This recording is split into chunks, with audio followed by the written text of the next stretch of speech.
नमस्कार दोस्तों, क्राइम तक में आप सबका स्वागत है। मैं हूं सुप्रतिम बैनर्जी। मैं एक बार फिर हाजिर हूं अपने खास एपिसोड फॉलोअप के साथ, और आज हम बात करने वाले हैं इस देश की या फिर शायद इस दुनिया की सबसे चर्चित मर्डर मिस्ट्री आरुषि तलवार मर्डर केस की। इससे पहले फॉलोअप में हम दो तथाकथित संतों की कहानी के बारे में आप सबसे बात कर चुके हैं। ये बता चुके हैं कि वो जो तथाकथित संत हैं आसाराम और राम रहीम, उनके मुकदमे किस स्टेज में है, कितनी सजा हुई है, किस मामले में बरी हुए भी हैं या नहीं, वो सब हमने अपने पिछले दो एपिसोड में आप सबको बताया था। लेकिन आज हम आरुषि मर्डर केस के बारे में आप सबसे बात करने वाले हैं, और आपको हम इस प्रोग्राम में ये बताएंगे कि आरुषि मर्डर केस फिलहाल किस मुकाम पर खड़ा है। कहने का मतलब ये कि अगर इस मामले की तफ्तीश हुई है तो तफ्तीश कहां तक पहुंची है, अगर ये मामला किसी कोर्ट में है तो किस कोर्ट में है, कितनी सुनवाई हुई है, और कब तक इस मामले में कोई नया फैसला आ सकता है या नया मोड़ आ सकता है, उसके बारे में आज हम आपको इस प्रोग्राम में बताएंगे।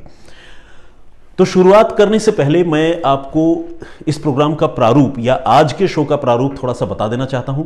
सबसे पहले इस केस के लेटेस्ट अपडेट के बारे में मैं आपको एक छोटी सी जानकारी दूंगा, और उसके बाद आरुषि तलवार की जो हत्या हुई थी उस दिन से लेकर तफ्तीश के स्टेप बाय स्टेप आगे बढ़ने के बारे में मैं आपको नटशेल में बताने की कोशिश करूंगा, और आखिर में मैं आपको यह बताऊंगा कि यह केस इस वक्त किस मुकाम पर है और आगे यह केस किस तरफ बढ़ सकता है। यानी क्या किसी को इस केस में सजा हो सकती है, या क्या कोई अगर इस मामले में आरोपी है तो क्या उसे बरी किया जा सकता है, या फिर तफ्तीश में कोई नई बात सामने आ सकती है, इसके बारे में चर्चा करेंगे। तो आइए सिलसिलेवार तरीके से आरुषि मर्डर केस के तफ्तीश और उसके मौजूदा हालात के बारे में आपको बताने की शुरुआत करते हैं। यह केस इस वक्त देश के सर्वोच्च अदालत यानी सुप्रीम कोर्ट में है।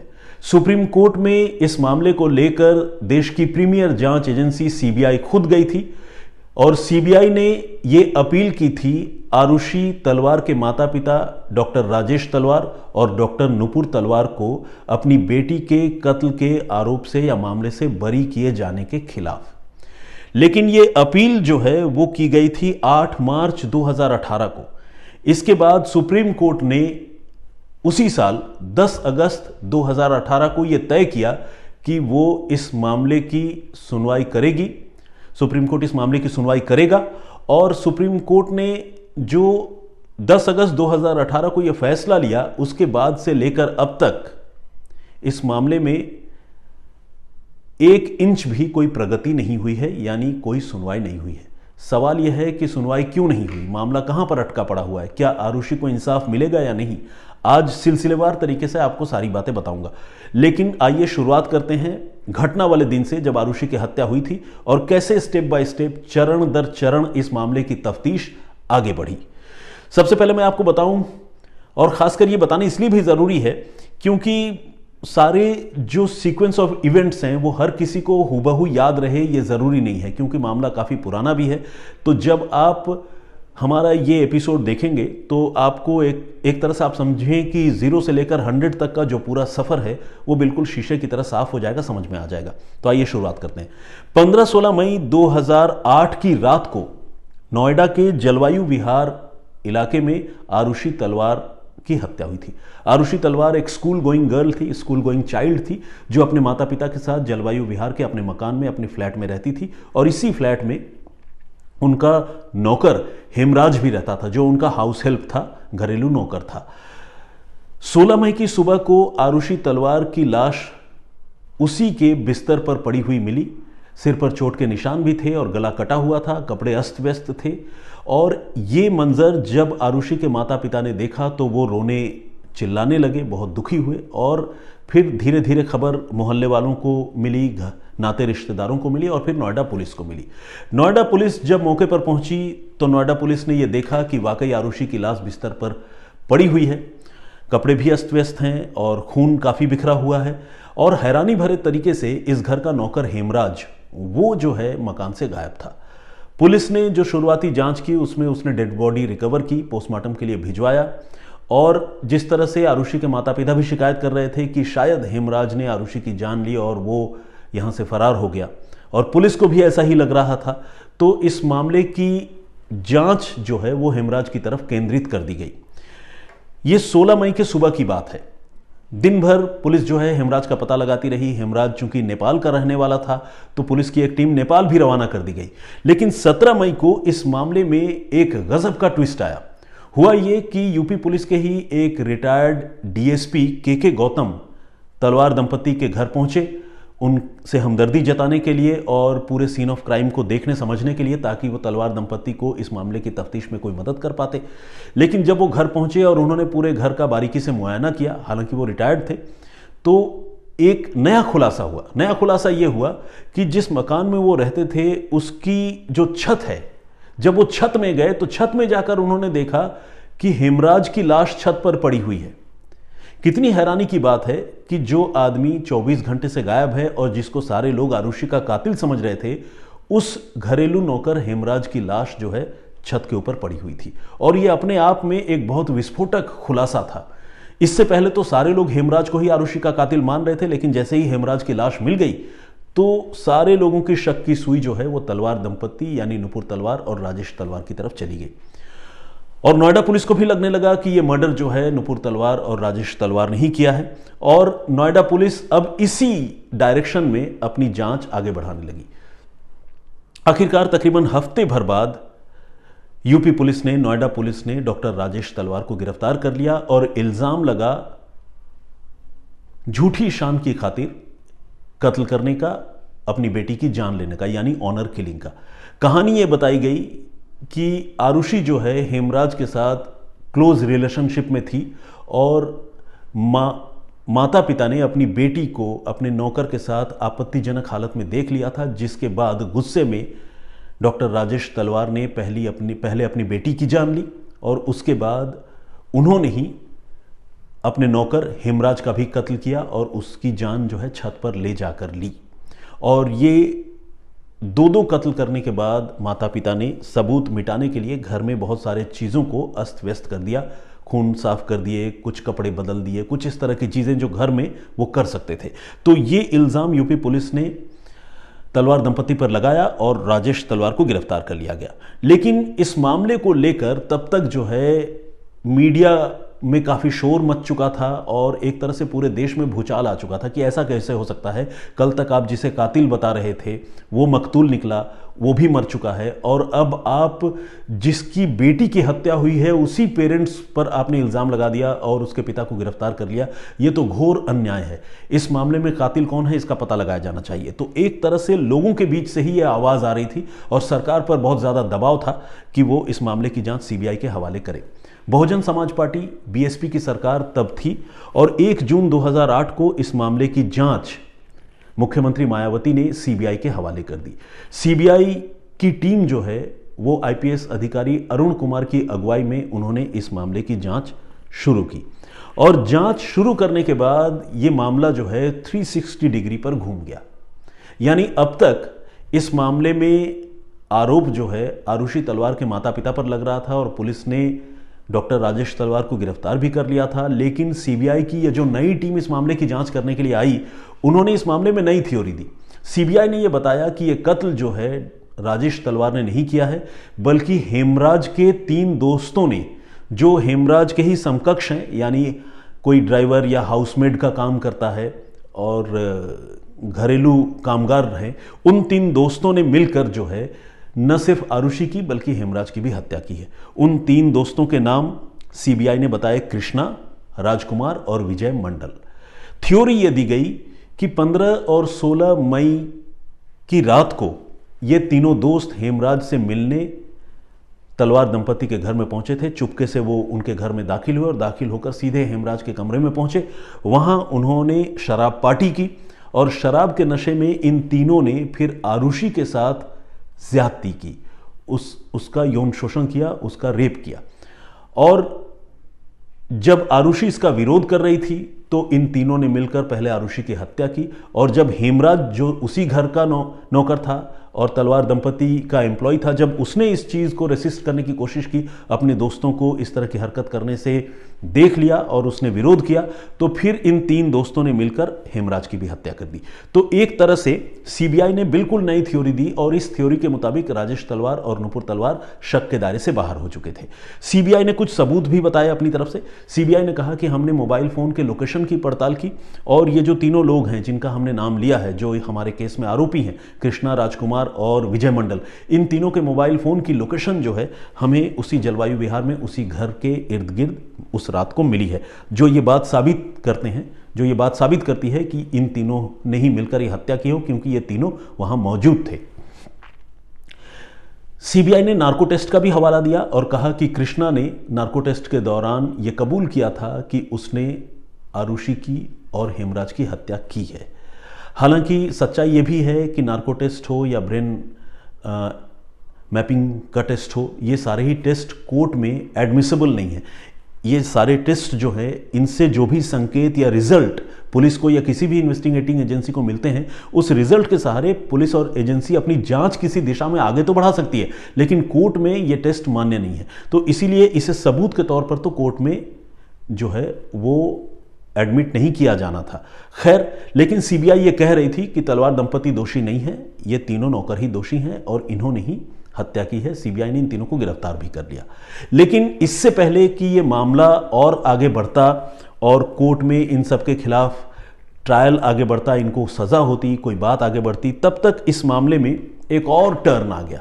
ये टर्न ये था कि इस मामले में सीबीआई की जो टीम इस मामले की जांच कर रही थी, उस टीम को अचानक इस जांच से हटा दिया गया। यानी डॉक्टर अरुण कुमार की टीम को इस मामले की तफ्तीश से हटा दिया गया और एक दूसरे senior IPS officer AGL call को इस मामले की जांच की जिम्मेदारी दी गई, जो सीबीआई के ही ऑफिसर हैं। और एजीएल कॉल अपनी टीम के साथ इस मामले की तफ्तीश करने उतरे और उन्होंने जब इस मामले की तफ्तीश की तो उन्होंने ये कहा कि नई टीम जो हम इस मामले की जांच कर रहे हैं, हमारे पास कृष्णा, राजकुमार और विजय मंडल के खिलाफ कोई पुख्ता सबूत नहीं है और हमारे पास तलवार दंपति के खिलाफ भी कोई पुख्ता सबूत नहीं है। किसी के खिलाफ कोई सबूत नहीं है। हमारे पास ऐसा कोई कंक्रीट एविडेंस नहीं है जिससे हम ये कह सकें कि इन्होंने ही आरुषि का और हेमराज का मर्डर किया है। तो इसीलिए हम इस मामले में क्लोजर रिपोर्ट दाखिल करना चाहते हैं। और फिर सीबीआई ने इस मामले में जो भी तफ्तीश की थी, ये जो सीबीआई की दूसरी टीम है, उसने सीबीआई कोर्ट में यानी लोअर कोर्ट में ही क्लोजर रिपोर्ट दाखिल कर दी। लेकिन इस कहानी के ट्विस्ट और टर्न अभी खत्म नहीं हुए थे। क्लोजर रिपोर्ट को सीबीआई के कोर्ट ने मानने से ही इनकार कर दिया। कोर्ट ने कहा कि क्लोजर रिपोर्ट में आपने जिस तरह की बातों का जिक्र किया है तफ्तीश में, वो सारी बातें जो है ये इंडिकेट करती है कि इस मामले में आपके रडार पर दोषी जरूर है।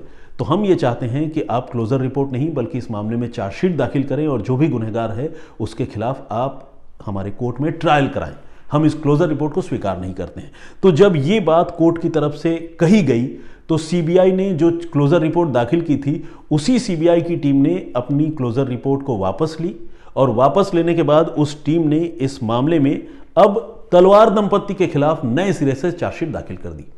देखिए, पहले पुलिस ने तलवार दंपति को दोषी बताया था, उसके बाद सीबीआई आई, तलवार दंपति को जांच से निकालकर 3 नौकरों को दोषी बताया। उसके बाद सीबीआई की दूसरी टीम आ गई, इन्होंने फिर से तलवार दंपति को दोषी बता दिया और नौकर जो है अब फिर जांच के दायरे से बाहर चले गए थे। तो कैसा, जिसे कहते हैं उथल पुथल सी सौ वाला जो एक इफेक्ट होता है, वो इस मामले में दिख रहा था, उतार चढ़ाव इस मामले में।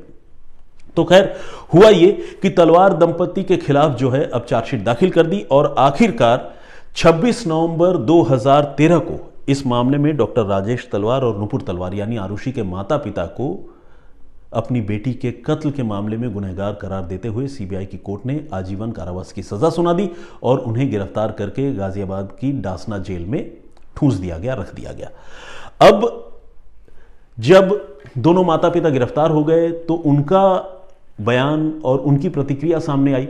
उन्होंने कहा कि हमारी बेटी की हत्या हुई, सबसे बड़े लूजर हम हैं, हमारी इकलौती बेटी थी जिसे हम जान से ज़्यादा प्यार करते थे और घर के अंदर कातिल घुसकर आए, हत्या करके चले गए और यहाँ हमें ही जो है उस मामले में दोषी करार दिया गया है। तो हम इस मामले में इंसाफ की गुहार लगाते हैं, फरियाद करते हैं, आप इस मामले में हमारी जान बख्शिए और हमें इस मामले से निकालिए। तो ये अपील जो है तलवार दंपति ने इलाहाबाद हाई कोर्ट में की।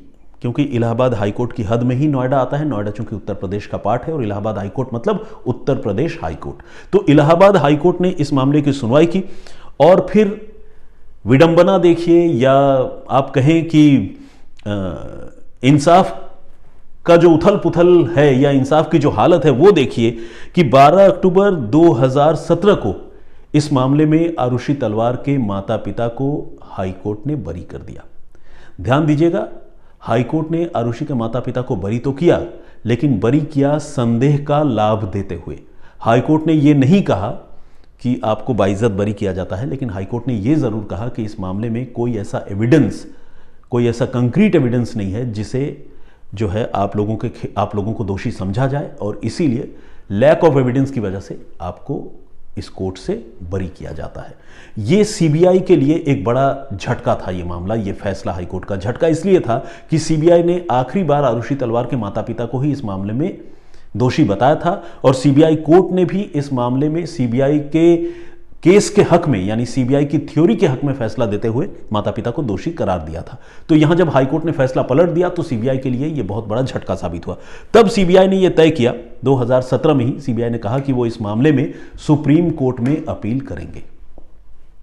अब हम उस मुकाम पर पहुंचने वाले हैं जहां पर यह केस अभी ठहरा हुआ है।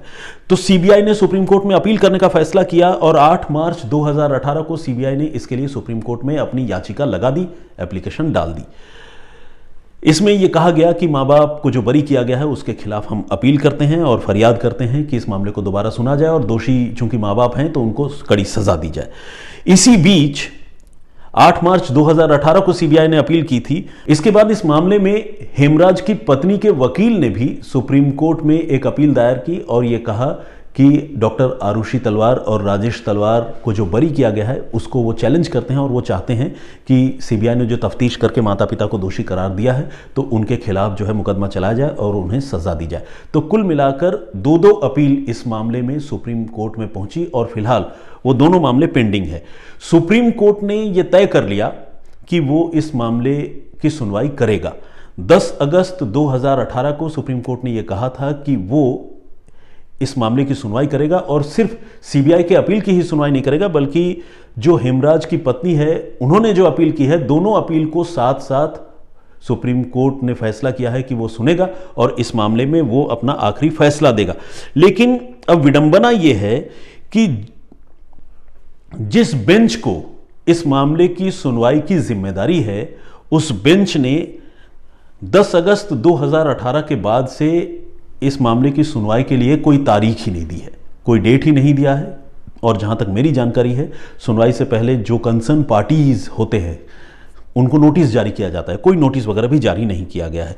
तो इस बेंच में 2 जस्टिस हैं, एक तो जस्टिस नवीन सिन्हा हैं जो ऑलरेडी रिटायर हो गए हैं और जो दूसरे जस्टिस हैं वो है जस्टिस KM जोसेफ जो 16 जून 2023 को रिटायर होने वाले हैं। तो जिस बेंच को सुनवाई करने की जिम्मेदारी है उस बेंच में एक माननीय न्यायाधीश रिटायर हो चुके हैं और दूसरे न्यायाधीश जो है वो रिटायर होने वाले हैं। और 2018 से लेकर अब हम 2023 में बैठे हैं, अब तक सुप्रीम कोर्ट ने इस मामले की सुनवाई के लिए हामी तो भरी है लेकिन कोई तारीख नहीं दी है। अब आप सोचिए कि जब सुप्रीम कोर्ट में मामला इतने समय से पेंडिंग पड़ा हुआ है जिसमें सुनवाई हो ही नहीं रही है और मेरे हिसाब से सीबीआई ने भी एक याचिका या अर्जी अपील दाखिल करके जो है इस मामले से अपना हाथ धो लिया है, तो अब इस मामले में इंसाफ कैसे मिलेगा, कब मिलेगा, ये शायद कोई नहीं बता सकता है। सबसे बड़ा सवाल तो ये भी है कि अगर मान लीजिए हाई कोर्ट का जो फैसला है आरुषि तलवार के माता पिता को बरी करने का, उस फैसले को अगर सुप्रीम कोर्ट भी बरकरार रखता है और यह कहता है कि हाँ वाकई तलवार दंपति के खिलाफ ऐसा कोई सबूत नहीं है कि उन्हें इस मामले में गुनहगार करार दिया जाए, तो फिर इस मामले का क्या होगा? क्योंकि अगर तलवार दंपति बरी हो जाएंगे तो जाहिर सी बात है ये सवाल फिर से वहीं जाकर ठहरेगा कि आखिर आरुषि की हत्या किसने की। और अगर मान लीजिए तलवार दंपति को सजा हो जाती है और जैसा कि हाईकोर्ट ने कहा है कि इनके खिलाफ कोई एविडेंस नहीं है, तो कहीं ऐसा तो नहीं कि किसी न किसी को सजा देने के चक्कर में हम आरुषि के माता पिता को सजा दिला देंगे और वो भी तब जब शायद उन्होंने गुनाह किया ही ना हो। और ये बात मैं इसलिए कह रहा हूं क्योंकि तफ्तीश में कई बार ये बात सामने आई कि आरुषि तलवार के माता पिता दोषी हैं और कई बार ये भी बात सामने आई कि आरुषि तलवार के माता पिता बेगुनाह हैं। तो जब इतना कंफ्यूजन है इस केस में और इस केस की सुनवाई जो है इतनी धीमी है, सुप्रीम कोर्ट ने भी अब इस मामले में सुनवाई के लिए जो बात कही थी 2018 में, तब से लेकर अब तक एक कदम भी सुप्रीम कोर्ट ने आगे नहीं बढ़ा है, तो फिर हम क्या उम्मीद कर सकते हैं कि आरुषि तलवार के दोषी को, कत्ल के दोषी को या हेमराज के कातिलों को कभी सजा मिल पाएगी? तो ये है फॉलोअप के इस एपिसोड का निचोड़ या अप टू डेट इंफॉर्मेशन। अब इस केस पर और इस केस के स्टेटस पर आप क्या सोचते हैं, प्लीज अपनी राय हमें कमेंट बॉक्स में लिखकर जरूर बताइएगा। हम आपसे ये जरूर जानना चाहेंगे कि सुप्रीम कोर्ट ने जो ये डिसाइड किया कि वो इस मामले की सुनवाई सुप्रीम कोर्ट करेगा, लेकिन इसके बाद 2018 से लेकर अब एक भी तारीख सुप्रीम कोर्ट ने इस मामले की सुनवाई के लिए नहीं दी, तो उस पर आप क्या सोचते हैं? आप अपनी राय हमें लिखकर भेजिए, कमेंट बॉक्स में लिखिए प्लीज। और साथ ही इस मामले की तफ्तीश पुलिस ने और सीबीआई ने जिस तरीके से की, जिसमें अलग अलग वक्त पर अलग अलग लोगों को गुनहगार करार दिया गया और किसी को क्लीन चिट दी गई, उस पर आपका नजरिया क्या है? और आखिरी सवाल जो मैं आप सबसे पूछना चाहूंगा कि क्या आपको लगता है कि आरुषि तलवार और हेमराज के असली कातिल कभी गिरफ्तार हो भी पाएंगे या कभी उनको सजा हो भी पाएगी? ये हम आपसे जानना चाहते हैं। इस पूरे केस को सुनने के बाद और इस मामले को समझने के बाद आप क्या सोचते हैं, प्लीज अपनी राय हमें लिखकर जरूर बताएं। अब आइए कुछ कमेंट्स पढ़ते हैं जो हमारे पिछले एपिसोड राम रहीम के ऊपर आप लोगों ने लिखा है या दिया है। हरलीन रंधावा ने कमेंट किया है, thank you very much Harleen. इन्होंने लिखा है कि उपहार त्रासदी के बारे में, जो दिल्ली में उपहार कांड सिनेमा घर में आग लगी थी, उसके बारे में मैं अपने इस एपिसोड में लेकर आऊं। और जसवीर सिंह जी ने कमेंट किया है, उन्होंने लिखा है जय गुरुदेव के बात बताओ सर। इन्होंने लिखा है हैप्पी सिद्धू केस के बारे में किसी दर्शक ने पंजाबी लोफीज के नाम से एक आईडी है, उन्होंने लिखा है कि उसके बारे में मैं फॉलोअप में बताऊं। और प्रेम परमेश कुमार ने आवाज़ की तारीफ की है, थैंक यू वेरी मच। श्रवण जाट ने भी अपनी बात रखी है, उन्होंने कहा है कि जो पाखंडी और फर्जी संत होते हैं उन्होंने बड़ा बेड़ा गर्क कर रखा है, उनको कड़ी सज़ा दी जानी चाहिए। और इसी तरह जो है रसन मान के नाम से एक आईडी है, एग्जैक्ट नाम मैं नहीं समझ पा रहा हूँ क्योंकि वो प्रॉपरली डिस्प्ले नहीं हो रहा है। राजेश गुप्ता जी ने भी कमेंट किया है, बहुत बहुत स्वागत आपका। यश दुबे हैं, रीना राय, बहुत सारे हमारे दर्शकों ने ये कहा है कि राम रहीम जो है वो बेगुनाह है और उसे गलत तरीके से फंसाया गया है और आने वाले वक्त में दूध का दूध और पानी का पानी हो जाएगा। ये वो लोग हैं जो राम रहीम के फॉलोअर हैं, तो खैर वो अपनी राय रखने के लिए स्वतंत्र हैं, लेकिन अदालत ने जब राम रहीम को गुनहगार माना है तो जाहिर है दुनिया की नज़र में वो गुनहगार है। अब बहुत से लोग हमें ऐसे भी मिलते हैं और ख़ासकर इस स्टोरी के नीचे जो कमेंट बॉक्स है उसमें कुछ ऐसे लोगों ने भी कमेंट किया है जो बता रहे हैं कि उनको डेरे में ज़बरदस्ती आज की तारीख में भी बंधक बनाकर रखा गया है। तो कुल मिलाकर इस तरह की बातें दोनों तरफ से सुनने को मिलती हैं और लोग चाहे जो भी कहे, अदालत अगर किसी को गुनहगार करार देता है या किसी को अदालत की तरफ से बरी किया जाता है तो जाहिर सी बात है कुछ न कुछ उस मामले में सबूत होते होंगे या सबूतों की कमी होती होगी। तो राम रहीम जिस तरह से लगातार एक के बाद एक अलग अलग केसेस में कन्विक्ट होता जा रहा है, उससे तो लगता है कि उसने गुनाह किया है। तो इसीलिए राम रहीम के बारे में उनके चाहने वाले जो भी सोचें वो उनका नज़रिया है, लेकिन अदालत की नज़र में और कानून की नज़र में वो एक दोषी है। तो खैर बहुत सारे लोगों ने कहा है कि डेरे में आकर देखना चाहिए कि वहाँ क्या कुछ चल रहा है। हैप्पी हमारे दर्शक हैं, उन्होंने भी कमेंट किया है। प्रशांत मोर्तला, इन्होंने कहा है कि सर आप एक बार डेरे में आइए, इन्होंने डेरे के में आने के लिए कहा है। संजय मीटू के नाम से एक आईडी है और कैप्रियम के नाम से एक आईडी है, उन्होंने भी कमेंट किया है और कहा है big respect, thank you very much. Baldev Raj ji है, कार्तिक कुमार, प्रभाती नंदना, इन्होंने गुड इन्फॉर्मेशन लिखा है और ऑब्वियसली ग्रेटिट्यूड शो किया है, थैंक यू वेरी मच। मैं भी बहुत बहुत शुक्रिया अदा करता हूँ आपका। विद्या देवान ने कमेंट किया है और मधु देवी ने भी अपनी बात रखी है। एक हमारे दर्शक हैं, उन्होंने बहुत फटकार लगाई है। माई मिस्टीरियस नेचर उनकी आईडी का नाम है। तो चलिए ठीक है, उनको लगता है कि फॉलोअप में राम रहीम के ऊपर जो एपिसोड था वो बहुत ज़्यादा पसंद नहीं आई, कोई बात नहीं। MS प्रजापति जी ने भी कमेंट किया है और हमारे कुछ दर्शकों ने यह भी कहा है कि जो दूसरे धर्म के इस तरह के जालसाज टाइप के लोग होते हैं, चाहे वो कोई पादरी हो या मौलाना हो, उनके बारे में भी मुझे जो है अपने इस एपिसोड में चर्चा करनी चाहिए, दिखानी चाहिए। नारायण तलरेजा जी ने कमेंट किया है। हरलीन रंधावा का मैंने आपसे जिक्र कर ही दिया। इमरान अली ने कमेंट किया है, सलाम कहा है इन्होंने, मेरी ओर से भी सलाम पहुँचे आपको। दिनेश गुप्ता जी ने कमेंट किया है, शिवानी ठक्कर और रोशनी गुप्ता, ओनली सिरोही के नाम से एक आईडी है, सुभाष चंद्र जी ने कमेंट किया है, बहुत सारे सैकड़ों लोगों ने कमेंट किया है। मैं सारे लोगों का शुक्रगुजार हूँ, सारे लोगों का नाम तो पढ़ नहीं सकता, लेकिन खैर मोहम्मद हुसैन जी का कमेंट है, प्रवीण के हैं, जाकिर अंसारी, आदित्य एस, रणवीर, सिद्धेश नातेकर, सचिन कुमार, अमृत टोप्पो, जोहार झारखंड लिखा है इन्होंने, मेरे होम स्टेट से हैं, बहुत बहुत आपको स्वागत, आपका अभिनंदन। पंकज सैनी जी ने भी कमेंट किया है, और जी बिल्कुल, पंकज सैनी जी जो हैं वो राम रहीम के अनुयायी हैं, और उन्होंने इन सारी खबरों को और राम रहीम को जो दोषी करार दिया गया उन सारी बातों से वो इनकार करते हैं। वो कहते हैं कि ये सब झूठ है, गलत है, दुष्प्रचार है उनके खिलाफ। मिस्टर सरजू विशु ब्लॉग के नाम से एक आईडी है, उन्होंने किया है कमेंट, मनोज प्रभाकर और हिरेन देसाई इन्होंने भी कमेंट किया है, ये साउथ अफ्रीका से हमारा शो देख रहे हैं। तो खैर बहुत सारे और दर्शकों ने कमेंट किया है, बहुत बहुत धन्यवाद आपका अपनी बात रखने के लिए। चाहे आप हमारे किसी एपिसोड या किसी प्रोग्राम से सहमत हों या असहमत हों, सभ्य तरीके से अपनी बात रखने का हर किसी को हक है, और मैं उन सारे लोगों का बहुत बहुत शुक्रगुजार हूं जिन लोगों ने कमेंट करके अपनी बात रखी है। जिन्होंने कमेंट नहीं किया है लेकिन जिन्होंने हमारा एपिसोड देखा है और आगे भी हमारे शोज़ को देखते रहते हैं, उन सारे लोगों के लिए मैं अपनी तरफ से एक बार फिर से बहुत धन्यवाद सबको कहना चाहता हूं।